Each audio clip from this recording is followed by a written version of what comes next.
नमो विष्णुपदाय कृष्णपृष्ठाय भूतले श्रीमते मधुसूदनाय वाग्देवाय नमस्ते मधुसूदनाय भक्तिपादप्रियाते दुर्लभ कृष्ण भक्ति सर्वका हरे कृष्णा कृष्ण कृष्ण हरे हरे हरे राम राम राम भगवद गीता श्लोक नंबर 15 अध्याय 12वें अध्याय का 15वां श्लोक हम ले रहे हैं, जहाँ भगवान श्री कृष्ण भक्तों के लक्षण बताते हुए कह रहे हैं।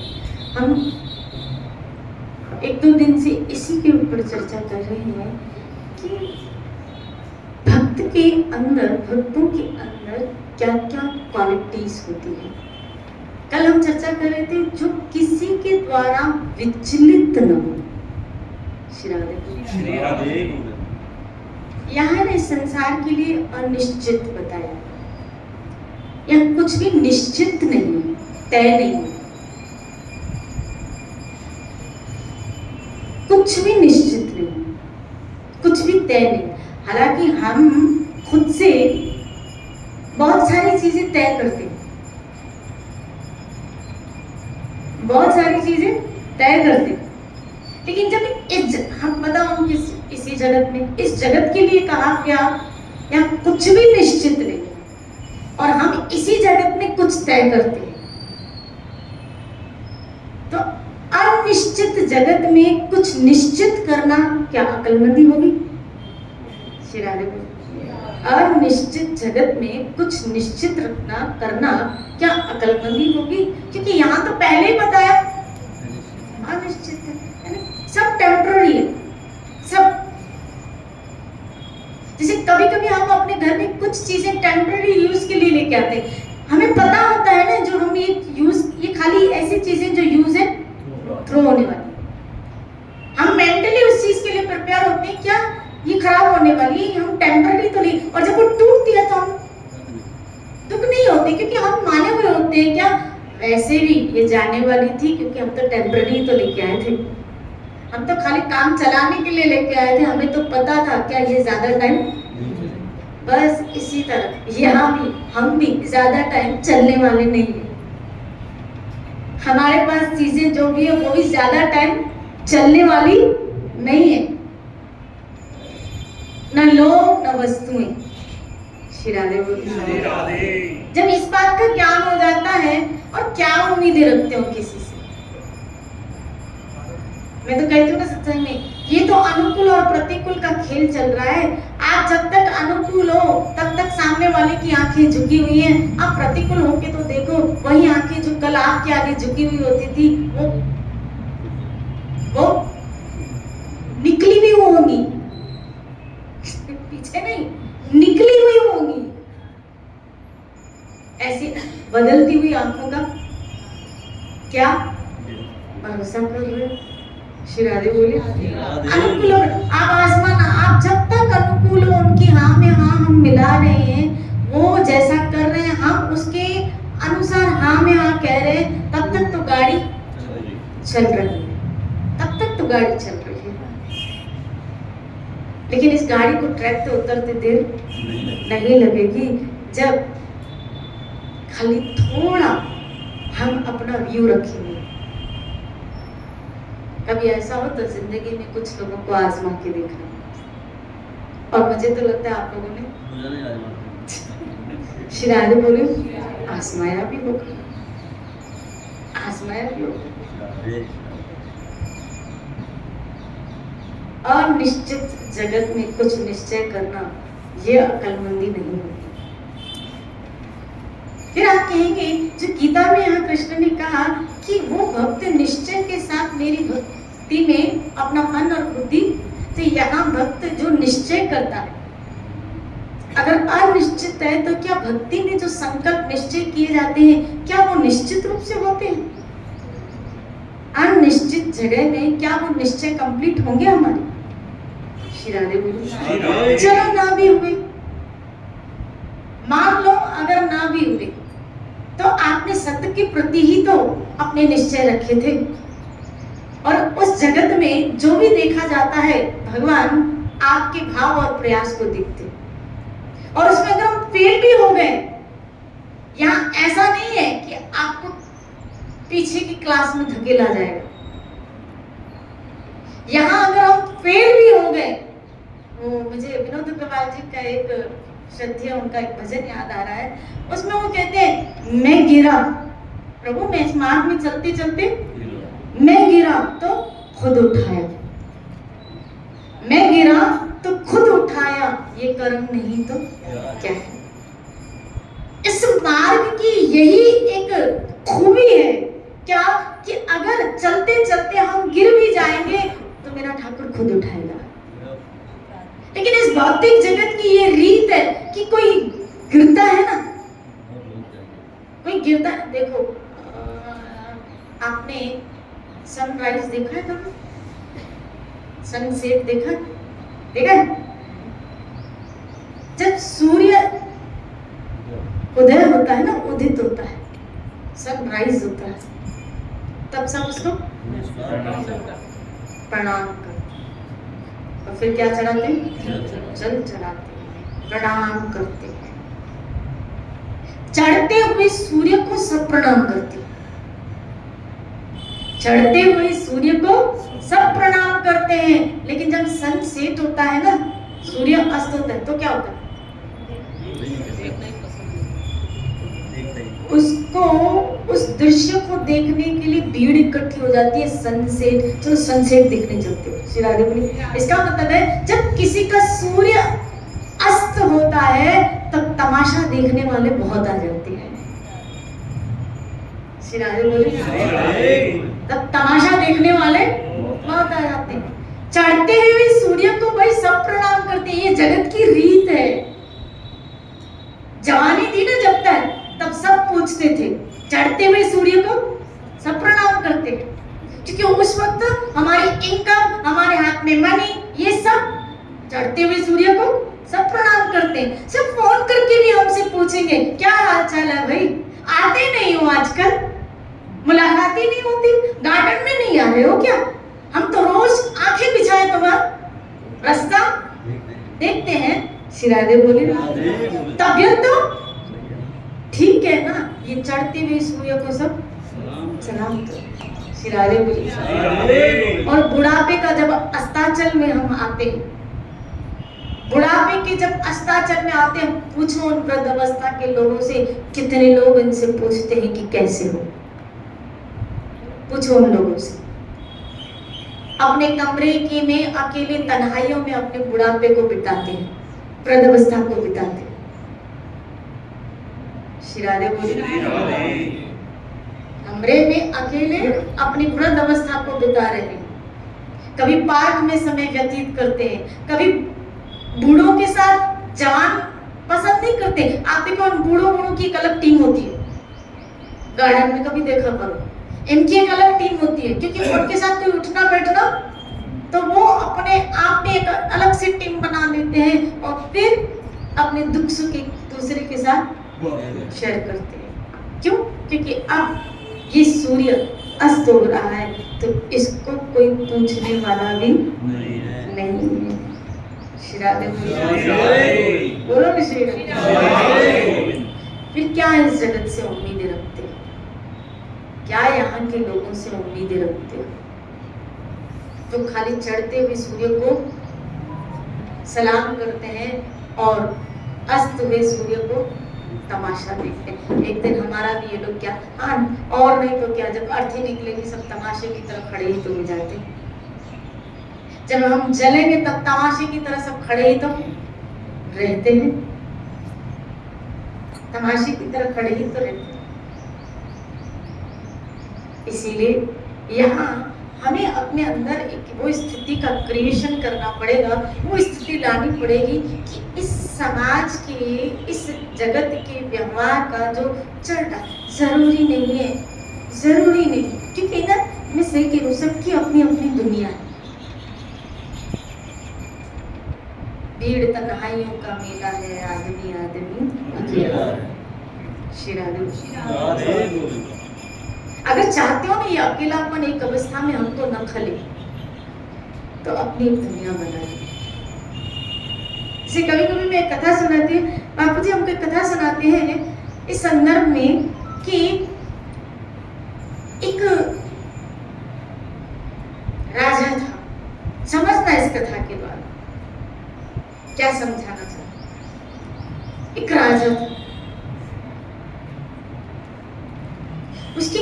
संतान नहीं थी। राज ऋषि था लेकिन कोई संतान नहीं थी। उसने डिक्लेरेशन किया अपने साथियों के बीच में, अपने सैनिकों के बीच में, अपने प्रजा के बीच में कि जब मैं मरूं तो इस राज्य में सुबह सुबह जब पहला व्यक्ति आए उसको राजा बना दिया जाए, लेकिन एक शर्त के साथ। वो शर्त क्या थी? बोला एक शर्त के साथ, वो शर्त ये थी कि वो 1 वर्ष तक राजा बनेगा। कितने वर्ष तक? 1 वर्ष तक राजा बनेगा, लेकिन 1 वर्ष के बाद उसको जो ये सामने वाला जंगल है उसमें डाल दिया जाएगा, जिसमें बहुत खूंखार जानवर, पशु आदि रहते थे। राजा का शरीर छूटा। अब राजा की आज्ञा अनुसार ऐसा नियोजित किया गया कि सुबह सुबह इस राज्य में जो पहला व्यक्ति आएगा उसको राजा बना दिया जाए। अब एक व्यक्ति गुजरा, उसको पकड़ा और गद्दी पे बैठा दिया। बोला आज से आप हमारे राजा। बोला हाँ, हमारे राज्य का ये हमारा राजा कह के गया था, उसूल है कि 1 वर्ष तक आप राजा बनोगे, आप जो आज्ञा करेंगे वो सब होगा, लेकिन एक शर्त के साथ 1 वर्ष का राजा बनना पड़ेगा आपको। बोला क्या? बोला 1 वर्ष के बाद उस जंगल में आपको फेंक दिया जाएगा। बोला 1 वर्ष है ना अभी तो बहुत श्री राधे बोले ना। अब इतनी कड़ी पहरेदारी में उसको रखा गया, इतनी कड़ी पहरेदारी में, जितना बड़ा व्यक्ति उसको उसके क्या बोलते हैं, सिक्योरिटी भी उतनी ज्यादा होती, उतनी टाइट होती। लेकिन कितनी भी भाई सिक्योरिटी करो, मौत से हमको कोई बचा नहीं सकता, कोई बचा नहीं सकता।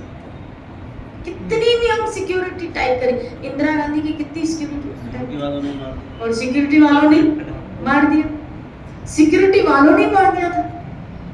श्री राधे बोलिए।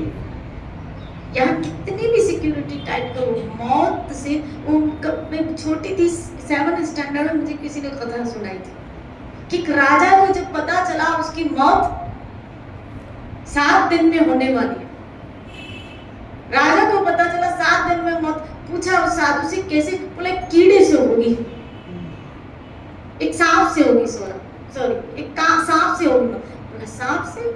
मैं इतनी सिक्योरिटी 7 दिन में टाइट कर दूंगा कि कोई सांप कहीं से अंदर आ ही नहीं सकता। बोला क्या? उसने एक कुटिया बना दी और ऐसे चारों तरफ शीशे लगा दिए कि न कोई अंदर से आ सके और न कोई अंदर से बाहर। 7 दिनों का उसने फ्रूट अंदर रख दिया कि इस फ्रूट को ही खा के जीवित रहूंगा। 7 दिन के बाद तो खाना खाना ही है, तो 7 दिन का फ्रूट उसने अंदर रख दिया। देखो अब मुझे कौन मारता है। शिरारे बोली। अब फ्रूट उसने अंदर रख दिया, वो क्या करता था? फ्रूट करता। 7 दिन में फ्रूट थोड़ा खराब होने लगा, सड़ने लगा। अब जो फ्रूट खराब होने लगा, सड़ने लगा, तो जो एक एप्पल कुछ ऐसा था कि उसमें कीड़े पड़ गए। उसने जैसे ही काटा, उसमें से कीड़ा निकला और वो कीड़ा देखते देखते सांप बन गया और उसी सांप में उसको डस लिया। उसको क्या पता था इसके अंदर जो मैं रख रहा हूँ वही उसी रखने हुए में मेरी मौत छुपी हुई है, मेरी मौत छुपी हुई है। कभी कभी तो हमारे घर में वो साधन मौजूद होते हैं हमारी मौत के। कभी कभी तो हम जिन चीजों को हाथ में लिए हुए होते वही साधन हमारे मौत के कारण बनते। कितनी भी आपसी मौत की सिक्योरिटी तो एक ही जगह है, वो है मेरे हरि के चरणों में। एक वही जीव सेफ है, वही जीव धन्य है जिसने अपने आप को हरि के चरणों में डाल दिया। श्री राधे बोले। श्री राधे। अगर वास्तव में आप मौत से बचना चाहते हैं, हम सब मौत से, मृत्यु से बचना चाहते हैं, तो एक ही जगह वो मेरे ठाकुर के चरणों में, मेरे दुआदार श्याम श्याम के चरण। बोले 1 बरस के लिए आप क्या बन गए? राजा। 1 बरस का राजा। सोचा 1 बरस तो है, तब तक तो खूब खाओ पियो। बोला मैं राजा हूँ। बोला जी महाराज, जो कहूंगा वो करोगे? बोला हाँ करूंगी। बोले इस राज्य में जितनी सुंदर स्त्रियां हैं उन सब के साथ मेरा क्या करा दो? विवाह करा दो। बहुत भोग भोगूंगा। श्री राधे बोली। अब याद रखना, भोग भोगते समय समय ऐसे निकल जाता है, पता भी नहीं चलता, ऐसे निकल जाता है। श्री राधे बोले, भोग में समय ऐसे निकल जाता है, पता भी नहीं चलता। कभी भजन गाना तक अभी न जाओ कि अभी दिल भरा नहीं, और जब दिल भर गया तो, जब दिल भर गया तो बुलाओ नहीं। पहले कहते हैं जाओ नहीं, अभी न जाओ छोड़ कि दिल अभी, और जब दिल भर, और यहाँ दिल भरते देर लगती नहीं, या किसी से दिल भरते देर लगती नहीं, बोला अभी आओ नहीं।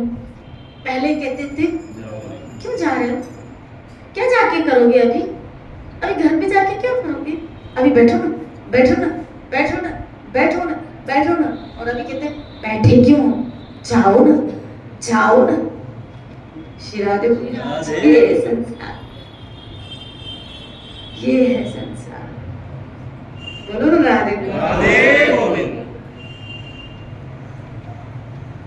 राजा की आज्ञा थी, विवाह करवा दिए गए, लेकिन सर तो यूं बन ऐसे बरस बीत गया, उसको पता ही नहीं चला। जैसे उस रामायण में नहीं आता है राजा बाली का चरित्र, कि बाली जब उसका वध हुआ प्रभु श्री राम के द्वारा, और किष्किंधा का राज्य सुग्रीव को मिला, सुग्रीव भी भोग में इतना व्यस्त हो गया कि प्रभु श्री राम को जो वचन दिया वो तो भूल गए। बस भोग में हम भी तो आज भोगों में इतने व्यस्त हो गए कि हमने भी तो गर्भ में एक वचन दिया था, वो आज भूल गए। हमको कौन सा याद है, अरे रोज सत्संग में सुनते हैं फिर भी हम तो भूल जाते हैं। हमने भी गर्भ में एक वचन ठाकुर को दिया था कि प्रभु इस गर्भ से निकालो, हम आपको कभी नहीं भूलेंगे। तब कहा था नहीं भूलेंगे, और आज याद करने के लिए जोर लगाना पड़ता है, स्मृति में आने के लिए जोर लगाना पड़ता है। वहां कहा था नहीं भूलेंगे। जब कष्ट में जीव होता है ना, तब भगवान को याद करते हो, कहते नहीं भूलूंगा, और जब सुख में आ जाता है ना, तब उसको याद करने के लिए अपने मन को प्रेशर करना पड़ता है कि उसको अरे बंदे उसको तू याद कर। श्री राधे बोलिए, बोलो ना श्री राधे। जंगल में उसको डाल दिया गया, और जंगल में तो गया, अब उसको डाल गया, निकलने का कोई रास्ता नहीं, वहां शेर चीतों ने उसको फाड़ के भागे। अब फिर सुबह हुई, सुबह जो पहला व्यक्ति गुजरा उसको बोला आज से आप हमारे राजा। उसको भी यही कंडीशन बताई गई, वो तो खुश हो गया, बिठे बिठाए राजगद्दी मिल गई। श्री राधे बोली। ऐसे कई राजा आए, कोई हीरों के पीछे, कोई जवाहरातों के पीछे, कोई किसके पीछे, कोई खाने के पीछे, कोई सोने के पीछे, कोई स्त्रियों के पीछे। ऐसे कई राजा आए, और लेकिन एक एक बरस में उनको जंगल में डाल दिया जाता था। इतने में उस राज्य में एक बहुत बड़े संत ऋषि वहां से आए, और वो वैरागी थे, त्यागी थे। महाराज आज से आप हमारे काय के राजा, हम तो वैसे ही राजा हैं। श्री राधे बोली। जो त्यागी है ना वो वैसे ही राजा है। जो त्यागी, अगर आप अंदर से इस जगत में रहते हुए आप वैसे ही राजा हो। क्यों? क्योंकि जो आ रहा है उसकी इच्छा नहीं, जो जा रहा है उसकी परवाह नहीं। जो आया हमें उसकी इच्छा नहीं थी, आया भी अपनी इच्छा से, गया भी अपनी इच्छा से। इसीलिए त्यागी राजा की तरह जीता है, क्योंकि उसको किसी की परवाह नहीं। वो सिर्फ एक की परवाह करता है, ठाकुर सब चले जाए लेकिन आप मत चले जाना, आप मत रुसना। आपके सहारे ये जिंदगी बिता रहे हैं, और आपके सदके ये सब भी आपके सदके। आप ना होते तो ये हमको कौन पूछने वाला था। तुलसीदास जी कहते वही तुलसी तुलसी क्या कहो, तुलसी जंगल की घास। ये तो जब मेरे गुरु कृपा करी तब बनो है तुलसीदास। वही तुलसीदास है, पहले कोई पूछता नहीं था, लेकिन राम ने खरीद के मुझे, तुमने खरीद के मुझे अनमोल कर दिया। श्री राधे बोली। बोला मुझे नहीं चाहिए राज्य। बोला आपको हमारा राजा, ये इस राज्य का असूल है, आपसे पहले भी कई राजा आए, लेकिन इस राज्य की एक शर्त है। क्या? बोला यहाँ 1 वर्ष के लिए राजा बनाया जाता है। क्यों? बोला हमारे राजा का ये हुक्म था कि 1 वर्ष के बाद जो भी राजा बने उसको सामने वाले जंगल में डाल दिया जाए। अच्छा, साधु बड़े विनोदी थे। बोला अगर आया ही ये राज्य तो कुछ परमार्थ कर लिया जाए, कुछ लोक कल्याण के कार्य किया जाए। श्री राधे बोली। क्योंकि उसने खुद से चल के नहीं, लेकिन आया ही है सहजता में, तो अब इसका सदुपयोग कैसे किया जाए? बस यही चीज है, आपको भी सहज में रहना है।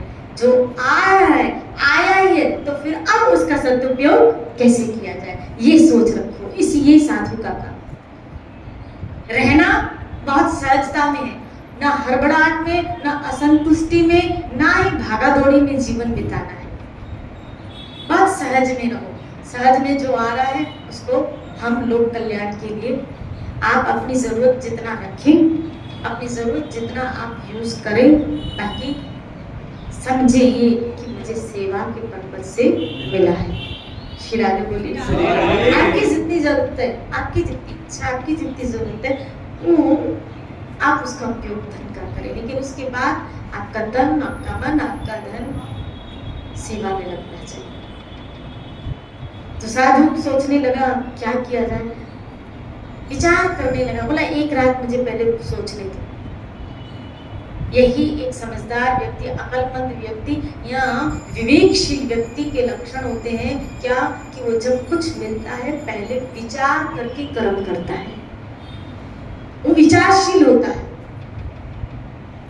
मुझे 1 रात सोचने दो, कल मैं आपको बताऊंगा क्या क्या करना है। पूरी रात वो साधु सोचने लगे क्या करना चाहिए। उसकी सोच बहुत दूर तक थी। सुबह आया, बोला महाराज आज्ञा। बोला मैंने कुछ विचार किया है, मैं राजा हूं तो मैं जो कहूंगा वो सब आप करेंगे। बोला अच्छा। पहले तो इस राज्य में जो साधु संत ब्राह्मण आदि, उन सबके लिए कुछ रहने, कुछ खाने ऐसी व्यवस्था है? बोला महाराज नहीं, ऐसा तो कुछ इस राज्य में नहीं है। अच्छा, तो बोला एक काम करो, वो जो सामने वाला जंगल है ना, पहले उसको पूरा साफ करो और उसमें जो पशु है ना उनको पिंजरों में बंद करो, किसी और जंगल में उसको डाल दिया जाए। पहले तो उस जमीन को पूरा, जंगल को पूरा साफ कर दिया जाए, काट फूट के पूरा जंगल जैसे भूमि फ्लैट होती है ऐसी किया। राजा की आज्ञा थी, इसीलिए कुछ ही दिनों में ये काम हो गया। अब वहाँ न कोई पशु न कोई क्या, पूरी जमीन हो गई। अब क्या करना है महाराज? बोला अब यहाँ पे एक सुंदर मंदिर का निर्माण ठाकुर जी का, और कुछ साधु संतों के लिए गौशाला आदि ये सब निर्माण कार्य चाहिए। धर्मशाला मंदिर ऐसा सुंदर हो कि इस राज्य से भी कई अधिक गुना सुंदर, इस महल से भी कई अधिक गुना सुंदर। राजा की आज्ञा थी, जितना कोष अध्यक्ष में था धन, बोला क्या? बोला वो सेवा में लगा दिया। श्री राधे बोलिए।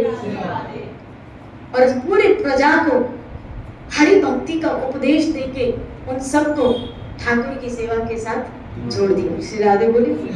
अब हर जगह हरि ध्वनि होने लगी, इधर मंदिर कार्य निर्माण हो गया और साधु संतों के लिए रहने के लिए स्थान। अब इस गांव में, इस शहर में दूर दूर से साधु संत आने लगे, उनका बहुत आवभगत सम्मान होता। ऐसे करते करते 1 वर्ष तो बीत गया। तब कहा डालो मुझे वहां, अब मुझे डालो। लेकिन इस महल से भी अधिक सुंदर वो स्थान।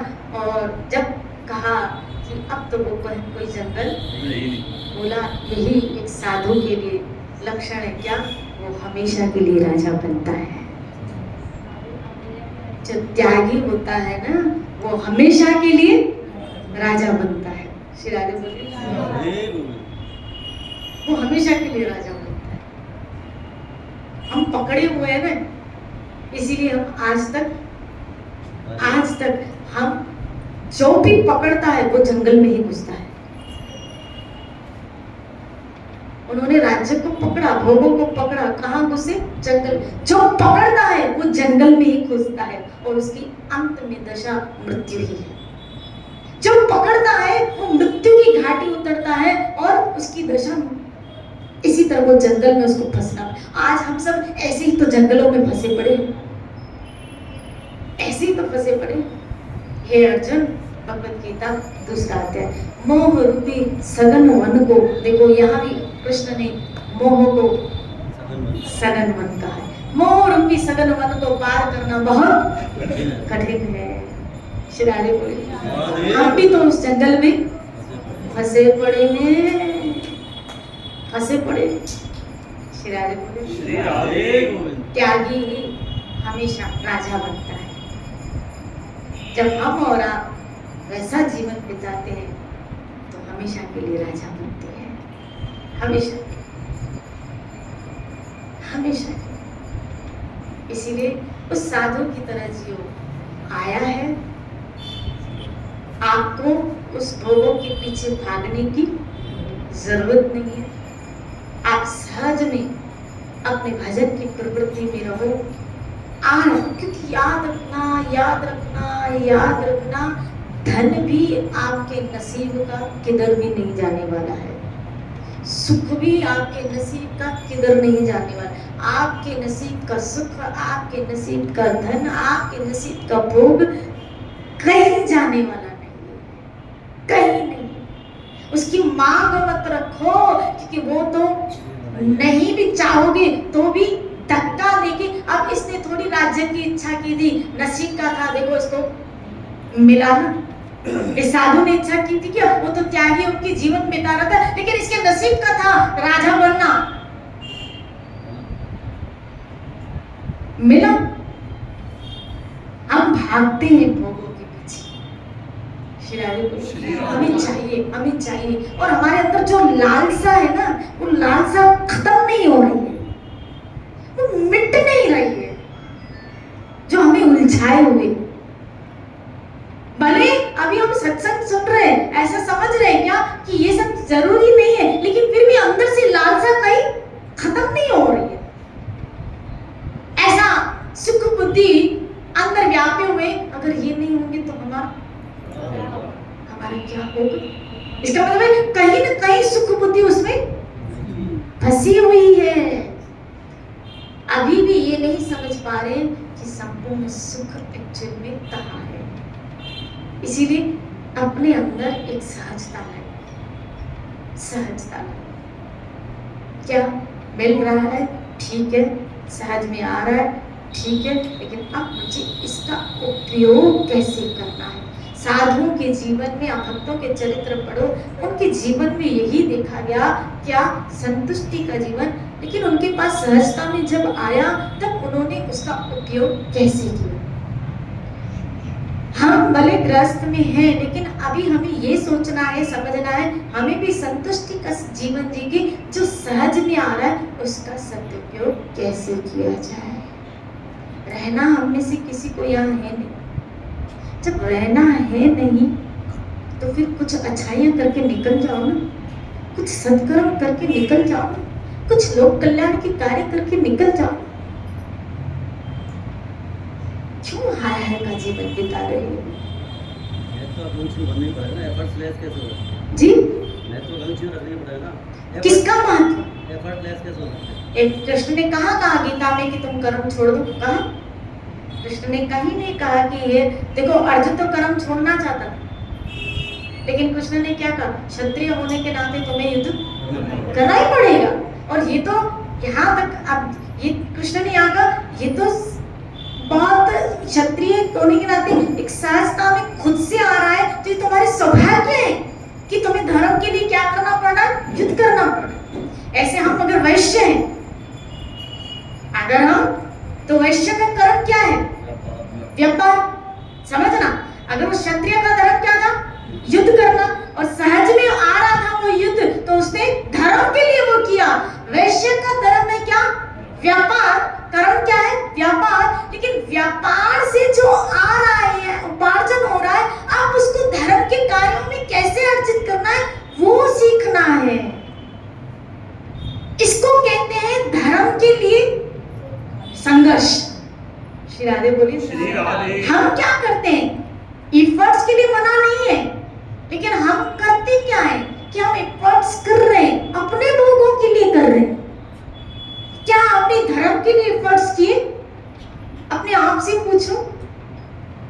श्री राधे बोले।